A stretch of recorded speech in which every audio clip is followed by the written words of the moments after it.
Chapter 11, Corporate Culture. We've been talking about culture on and off throughout the semester, just kind of snippets here and there. So let's talk a little bit more about it. What is it that defines a culture?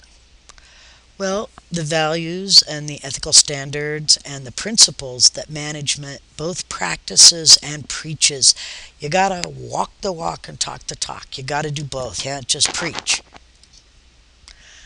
It has to do with the approach to people management. Do we have open door policies, closed door policies? Do you even know who your boss is?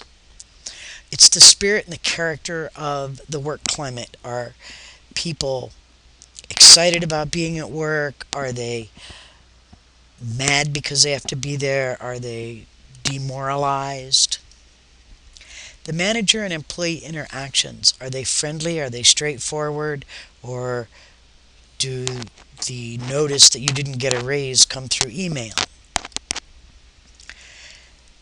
Another thing is the strength of peer pressure to conform to the culture, whether there's a lot of pressure to conform or not a lot of pressure to conform.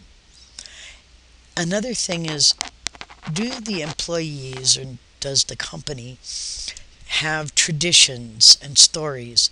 And by traditions and stories, we're talking about the revered traditions for a university are convocation, graduation, stories, the terrible things you heard about this class, you just keep passing those down to the next group so that they kind of understand what's going to happen.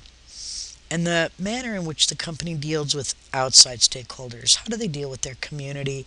How they deal with their suppliers and their buyers and so on. Okay. Now, a culture in and of itself generally perpetuate, and this is how that happens. When you go for an interview, usually when you get through the ranks, like you guys will be doing, is you go for 2 interviews. The first one to make sure that you meet the qualifications. Do you know how to do accounting in some form? Do you recognize marketing techniques, and are you capable of doing that? The second interview, when they call you back, is generally to find out if you're going to fit in the organization. When I was in the interview process here at Montana State University Billings, first they called me on the phone, and I had a phone interview with the people on the search committee. And from that phone interview, they determined that I had the minimum qualifications that I could do the job, or they felt like I could do the job. So when I came out, most of the time that I was there was trying to see if I would fit in with the culture that we have at the College of Business. So one way we perpetuate our culture is through making sure our new employees fit with the culture we have. There's also systematic indoctrination. You're given a mentor, given a handbook. There may be mandatory training that you have to go to. The mentor usually falls in with senior members. Senior members will tell you how things are done, how you should behave, what is required of you in order to fit in and succeed. There's a lot of storytelling. When I got here, there were stories about the lady who used to have my office, and there were stories about deans that we used to have, and there were stories about AACSB accreditation. So it tells us about our organization, the storytelling. There are ceremonies. We have Faculty of the Year, Employee of the Year, Student of the Year, Staff of the Year. We have birthdays. We have graduation. We have the university-wide meetings, and these are all ceremonies that we go through to encourage us to behave in the way in which the culture wants us to behave.